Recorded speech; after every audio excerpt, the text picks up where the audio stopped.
Alors aujourd'hui, je vais continuer à explorer le moyen astral. Donc je me connecte à l'éther. Donc je demande à explorer d'autres parties du moyen astral. Donc il y avait eu l'exploration de la bibliothèque et du conseil des sages. Maintenant je demande à voir s'il y a d'autres choses importantes dans ce moyen astral. Et en fait, on me dit que c'est pas vraiment important, mais disons que ça fait partie du moyen astral et ça c'est une partie en tout cas en termes de représentation dans le moyen astral, ça prend beaucoup de place entre guillemets. Ce sont en fait toutes les créations des âmes par leur pouvoir créateur qui se manifestent dans le moyen astral. Et en fait, c'est très varié, mais ça correspond en fait à ce qui attire vibratoirement les âmes. Alors, euh, on me donne l'exemple, par exemple, typique de, des vacances quand on est incarné sur Terre, le stéréotype des vacances, du moment de détente et de bonheur, c'est sur la plage idyllique avec le sable blanc, l'eau turquoise, les palmiers et puis enfin, ce genre de trip là. Et en fait, ça signifie que pour beaucoup d'êtres humains, notamment, eh bien, ce, cette situation-là, c'est une situation qui attire l'âme.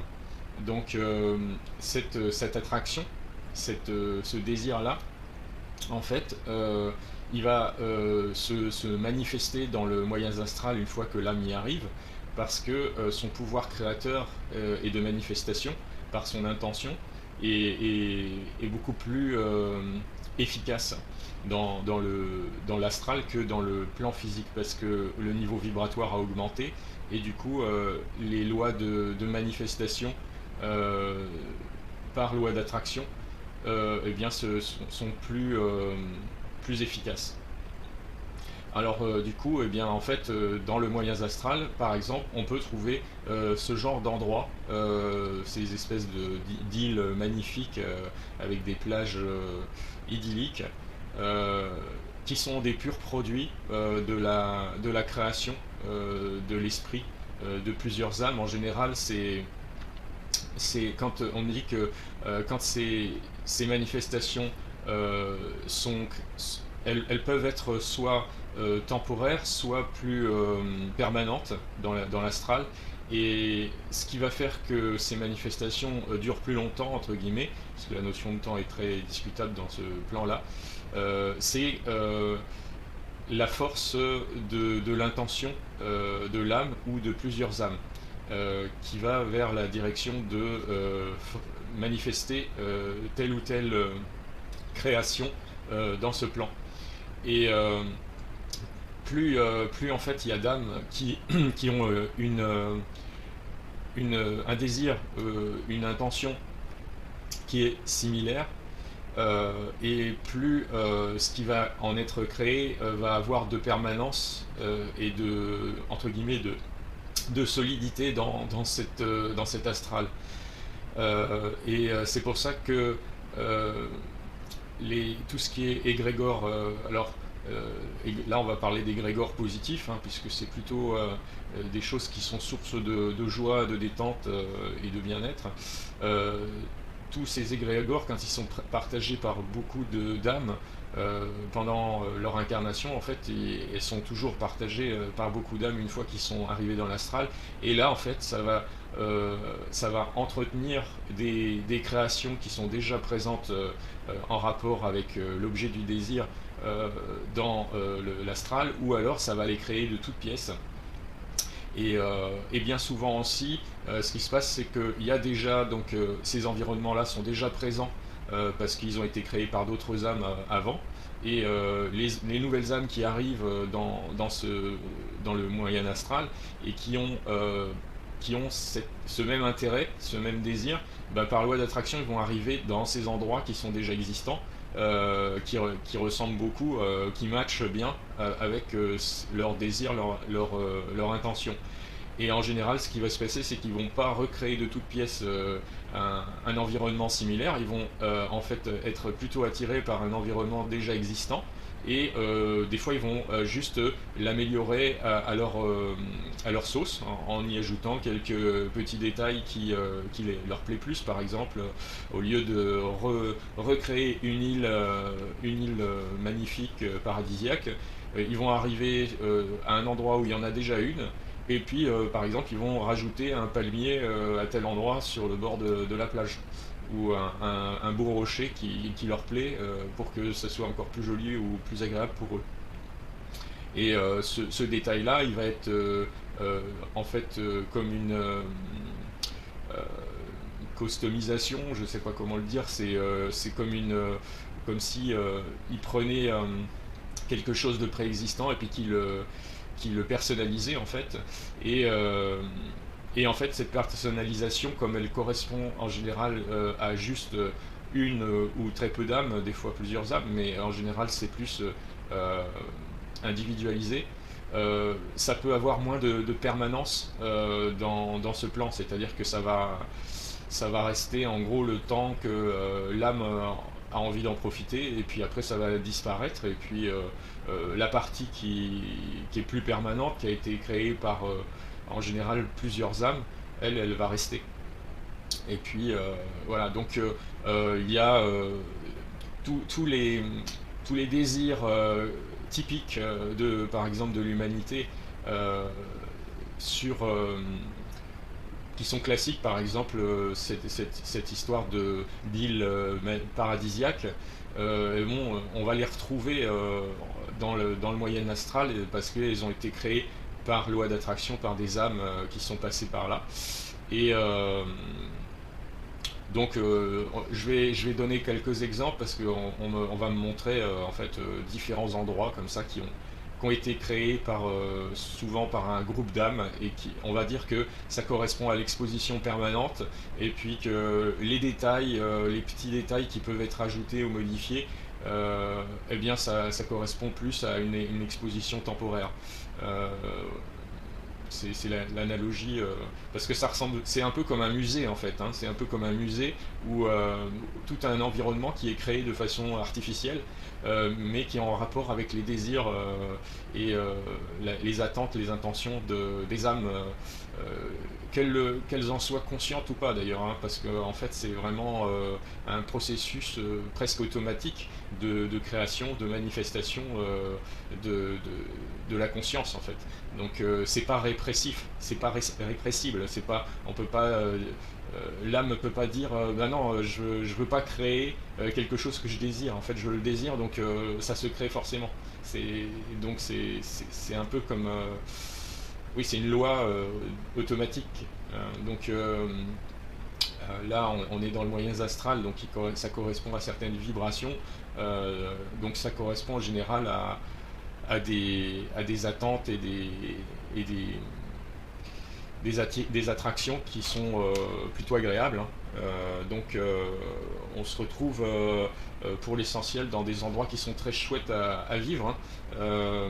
Ça peut être par exemple des magnifiques prairies avec de fleurs, des fleurs en perpétuellement en, en floraison, c'est-à-dire que c'est comme si il n'y avait pas de saison, il fait tout le temps beau, les fleurs sont tout le temps ouvertes, euh, elles sont tout le temps parfumées, euh, il n'y a pas de nuit, il fait pas nuit, il fait tout le temps beau, il y a le soleil en permanence, euh, il n'y a pas trop de vent, c'est toujours la température est parfaite, euh, on a tout le temps envie d'y pique-niquer ou de s'allonger dans l'herbe parce que c'est parfait, quoi. C'est ce que c'est ce qui est aimé en fait le plus. Donc c'est ça qui est créé en fait.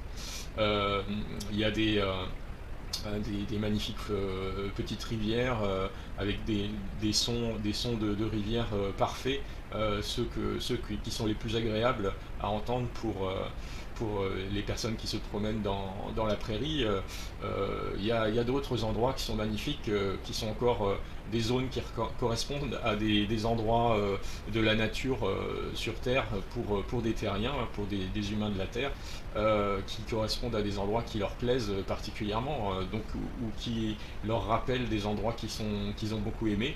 Ben, je vois par exemple des zones un peu montagneuses avec des magnifiques cascades.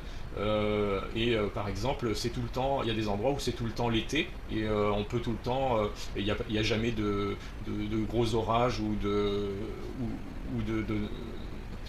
comment dire, de conditions météo qui sont pas agréables. C'est toujours la montagne d'été qui est super agréable pour faire des randonnées.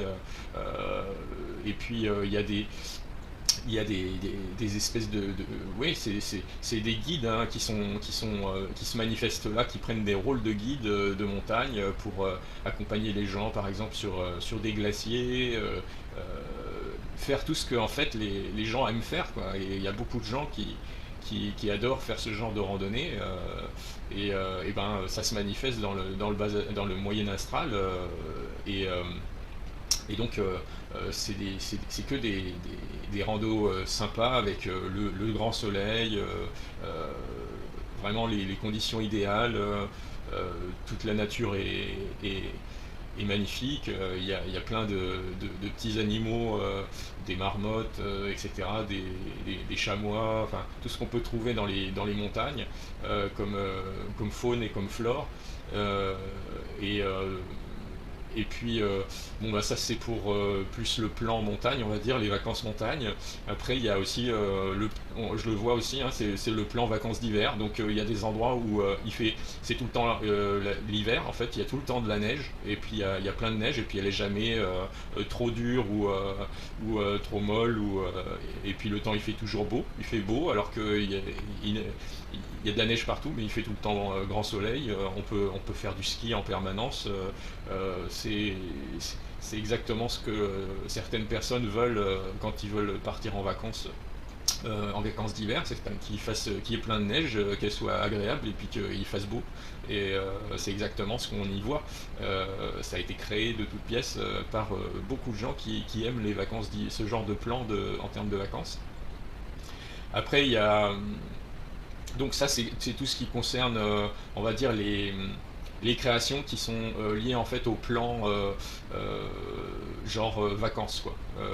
Donc toutes les vacances stéréotypées, idéales pour l'être humain, elles se manifestent parfaitement dans le moyen astral. C'est vraiment c'est des expositions permanentes parce qu'il y a beaucoup de gens qui ont cette attirance pour ce genre de plan. Euh, donc c'est vraiment facile d'arriver dans ces endroits-là. Ils sont déjà tout créés de toutes pièces. Et, euh, bon, encore une fois, certains viennent y ajouter par leur pouvoir créateur quelques petits détails temporaires qui les arrangent bien euh, pour, euh, pour que ça soit encore plus sympa pour eux. Donc par exemple, si c'est les vacances d'hiver, ben, ils vont se créer, par exemple, par le pouvoir créateur, ils vont se créer des skis comme à la longueur et à la forme et à la couleur qu'ils veulent. Ils vont se créer, je sais pas, un téléphérique qui va faire une partie qu'ils veulent absolument descendre. Et puis, ben, il n'y avait pas de téléphérique à cet endroit-là, ben, ils vont le créer. Puis, si ça leur plaît plus, il va se disparaître automatiquement. Euh, et, donc voilà, et puis euh, après il y a bien sûr entre guillemets des plans de vacances qui sont plus individualisés, qui sont moins communs, et là à ce moment-là ça va correspondre plus à des créations qui sont plus individuelles et donc plus temporaires. Donc ça, par contre, là, on me montre pas parce que il y aurait tellement, en termes de diversité, ça serait extrêmement long à décrire. Mais on peut imaginer qu'à chaque fois qu'un individu a un plan de vacances, une idée de vacances qui sort un peu des sentiers battus, on va dire, eh ben, ça peut potentiellement créer ensuite cette âme-là dans le moyen astral et peut potentiellement créer de façon temporaire ce genre d'environnement. Euh, Voilà, après, on me dit il y a toute une zone du moyen astral qui correspond à en fait d'autres formes de désir ou de besoin de l'âme pour se sentir bien dans le moyen astral, pour en fait accepter euh, sa nouvelle condition par rapport à celle où elle était dans le plan incarné. Ça, en général, ça vibre un peu plus bas. C'est plus, ça reste quand même dans le moyen astral, mais ça vibre un peu plus bas. Ça correspond surtout aux attachements de l'âme par rapport à certaines choses de sa vie physique. Donc, par exemple, une âme de quelqu'un qui était très attaché qui aimait beaucoup sa voiture, hein, qui passait son temps, ses week-ends à la lustrer et puis à la bricoler, et puis qu'on avait plein la vue de sa voiture, et puis que voilà, il décède et puis ben, il a plus sa voiture. Là, c'est la fin des haricots pour lui. Alors, en fait, son âme, elle va, par le pouvoir créateur, elle va recréer la voiture en question dans le plan, dans le moyen astral. Donc il va l'avoir sa voiture, et il va être tout content parce que chouette, j'ai pas perdu ma voiture. Donc il va recréer sa voiture de toutes pièces. Et puis ça va être vrai ce genre de situation pour plein d'autres cas différents. Par exemple, quelqu'un qui était très attaché à son activité professionnelle. Par exemple, prenons un dentiste qui était passionné par le fait d'être dentiste, et puis ben, il est décédé avant même de prendre sa retraite, et puis il était vraiment dedans, et il n'imaginait pas faire autre chose que faire dentiste, hein. En fait, eh ben, il va recréer un cabinet dentaire dans le moyen astral, et puis il va inviter des êtres presque de façon des êtres qui sont presque des pures créations de son esprit, qui va représenter ses patients, et puis il va continuer à faire des soins dentaires dans le bas astral, parce que c'est ça qu'il aime, quoi, en fait. Donc il a besoin de continuer à faire ça parce que sinon il se sent pas bien. Euh, donc ça, il y a beaucoup en fait dans le bas astral de création, de formation qui sont liées aux attachements par rapport à soit une activité, soit des objets. Ça peut être aussi un attachement par rapport par exemple, un attachement sentimental ou un attachement affectif. Ben là, ça peut être que la personne, elle va recréer une, alors, c'est pas vraiment une âme, mais c'est presque c'est une forme de création qui peut être interprétée par une âme si une âme a envie de jouer le jeu, hein. Mais sinon, ça peut être comme une espèce d'énergie qui représente la personne qui manque, et elle va se manifester avec des comportements qui vont correspondre parfaitement à ce que la personne a en mémoire de cette personne-là. Et donc ça va créer un espèce de substitut à la personne manquante. Bien entendu, c'est complètement artificiel, mais c'est une création de l'esprit, mais en même temps, il se peut que des fois, il y ait une âme dans le moyen astral qui se trouve attirée par cette création, et qui accepte en fait, de jouer le rôle, c'est comme si elle prenait le vêtement qui a été créé par l'entité en question, l'âme en question, et, euh, et qu'elle acceptait de jouer le rôle. Donc là, du coup, c'est pas une pure création, c'est une âme qui va prendre un rôle, et qui va euh, du coup avoir une interaction d'âme à âme avec la personne, l'âme en question qui avait ce besoin-là.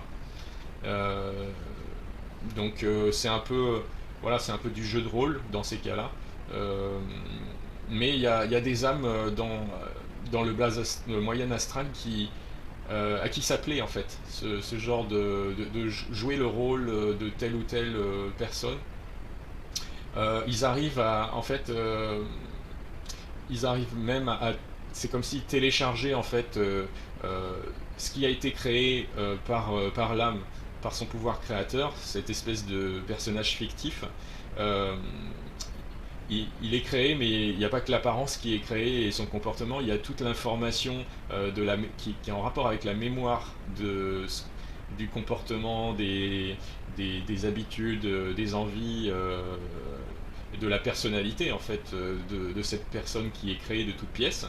Et en fait, l'âme qui souhaite jouer ce rôle, elle peut télécharger toutes les informations sur la personnalité qui ont été créées par l'âme qui souhaite vivre ça. Donc en fait, c'est un peu comme un script qu'une âme peut prendre pour jouer un rôle d'acteur. Et elle a tout le script, c'est-à-dire elle a toute la personnalité à jouer en tant qu'acteur. Et elle sait exactement du coup comment réagir pour que ça soit réaliste et pour que ça représente bien la personne qu'elle est censée jouer en fait.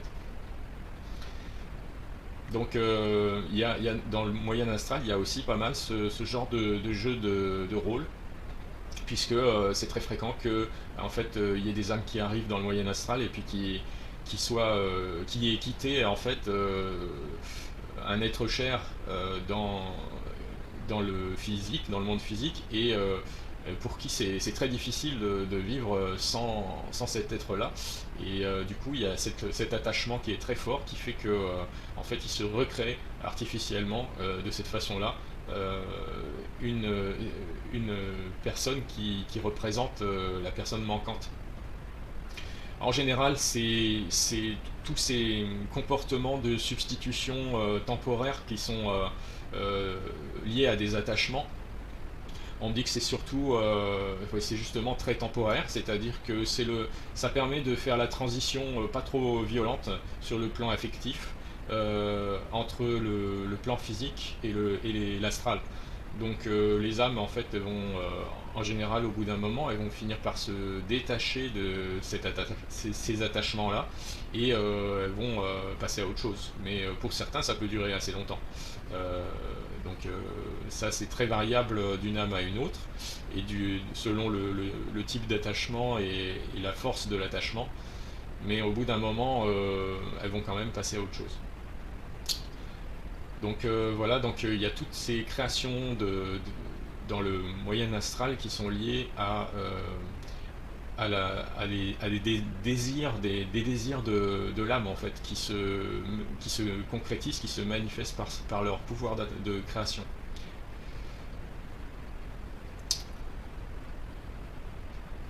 Alors, on me dit aussi qu'en fait, euh, une des raisons pour lesquelles la description de l'astral euh, peut tellement varier euh, dans ce qui est rapporté sur Terre de description de l'astral, c'est que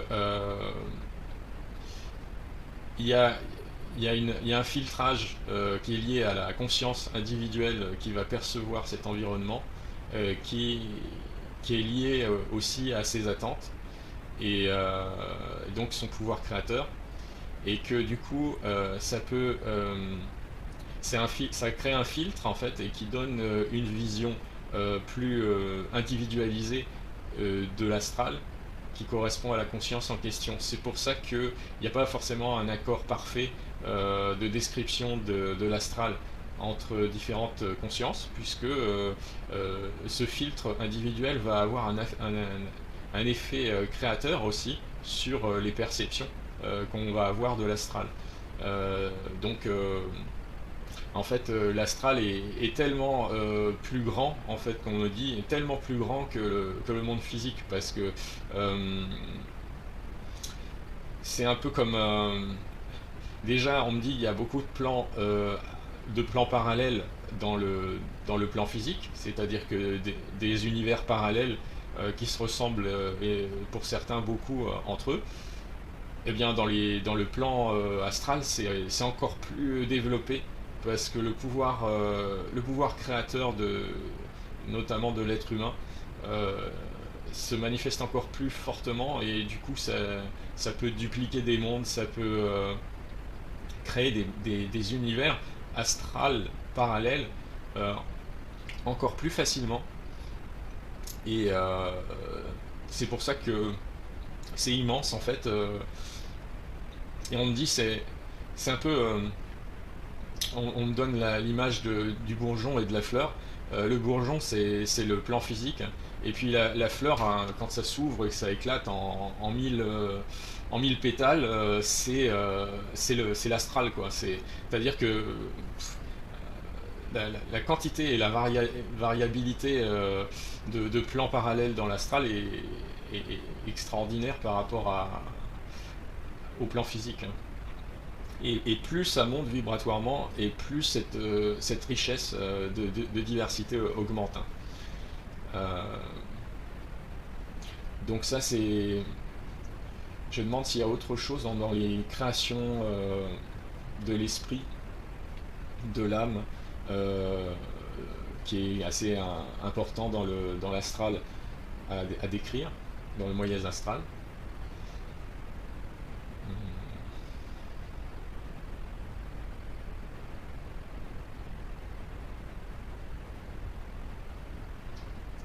Alors on me dit aussi que quand les âmes font des, de la méditation, en fait quand on est en état de méditation, on visualise des choses. Et mais en fait, dans le plan astral, ça se concrétise, ce qui est visualisé. Donc, donc c'est pareil si par exemple plusieurs âmes dans le moyen astral font une méditation collective et en visualisant à peu près la même chose, ben, ça va se concrétiser, ça va se matérialiser entre guillemets dans l'astral, ça va se former par leur pouvoir créateur et du coup ça va enrichir encore le moyen astral. Et souvent ben là c'est des hautes vibrations qui sont liées à l'état méditatif. Déjà, être dans le moyen astral, c'est déjà vibratoirement plus élevé que dans le plan physique, mais en plus, s'ils sont dans un état de méditation, c'est encore plus élevé, et là, le pouvoir créateur est encore plus puissant, puisque vibratoirement c'est plus haut. Donc, en général, quand il y a des méditations collectives qui sont faites dans le moyen astral, ça va produire, ça va créer des choses qui sont pas trop temporaires, qui sont assez permanentes en fait, quel que soit l'objet de la visualisation. Et puis on me dit aussi que en fait il y a des artistes, comme il y a des artistes dans le plan physique, il y a des âmes qui arrivent des âmes d'artistes qui arrivent dans le moyen astral et qui vont profiter de ce pouvoir créateur pour créer de l'art, hein. Donc ils vont exploiter leur tendance créatrice et artistique pour faire de l'art. Donc ils peuvent faire des choses soit qui sont on va dire figuratives, c'est-à-dire des choses qui sont euh, faciles à comprendre entre guillemets pour l'âme lambda.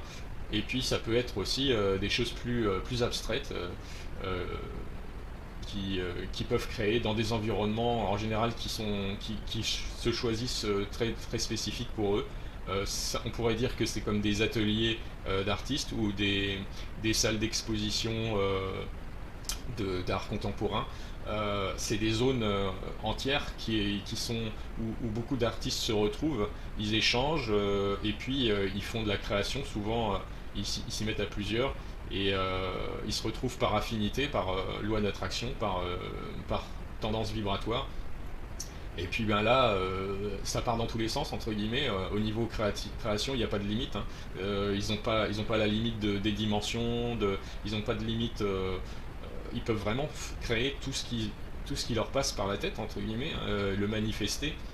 Et s'ils s'y mettent à plusieurs, c'est encore plus enrichissant. Donc il y a vraiment toutes des zones entières, on va dire, d'exposition permanente d'œuvres d'art, mais c'est démentiel quoi. Ce qu'on peut voir dans les créations, que ce soit ça peut même être de la création de mode, hein, dans la haute couture, etc. Mais ce qu'on peut voir dans la partie physique sur Terre, par rapport à tout ce qui existe, qui a été créé dans le Moyen Astral, mais c'est rien du tout, quoi. Dans le Moyen Astral, ça explose complètement, c'est impressionnant. Euh, et puis au passage, eh bien, comme il y a aussi beaucoup de personnes qui aiment bien faire du shopping dans le monde physique, et puis par exemple aller euh, mettre, essayer des vêtements différents dans des... Voilà, bah, tout ça, ça existe aussi, hein, puisque c'est aussi des désirs et des attentes de plusieurs âmes. Donc il y a des endroits où il y a des âmes qui essayent des vêtements, que ce soit de la haute couture ou pas, enfin, il y a de tout, et il n'y a pas de limite en fait, parce que il n'y a aucune limite de créativité, là tout peut être créé sans limite, donc c'est des mondes, je dis des mondes parce que c'est tellement vaste, il y a tellement de possibilités, que bah, et puis rien qu'à visiter, rien qu'à visiter, c'est énorme, quoi. Là, on pourrait passer des heures à décrire toutes les créations artistiques qui sont présentes, même celles qui sont seulement permanentes, ce qui réduit énormément déjà la quantité, mais seulement les expositions permanentes, mais il y en a plein, c'est énorme, c'est faramineux. Euh, bon, alors voilà, donc il y aura, il faut laisser un petit peu quand même de surprise, si on décrivait tout. De toute façon, c'est pas possible parce qu'il y en a trop. Mais si on décrivait tout, avant d'y arriver, bah, il y aurait moins d'effet de surprise. Mais on dit, on vous garantit, quoi qu'il arrive, encore beaucoup de surprises parce qu'il y a vraiment énormément à explorer, à visiter, à découvrir et à créer dans le Moyen Astral. On s'ennuie pas. On s'ennuie pas. Voilà pour le.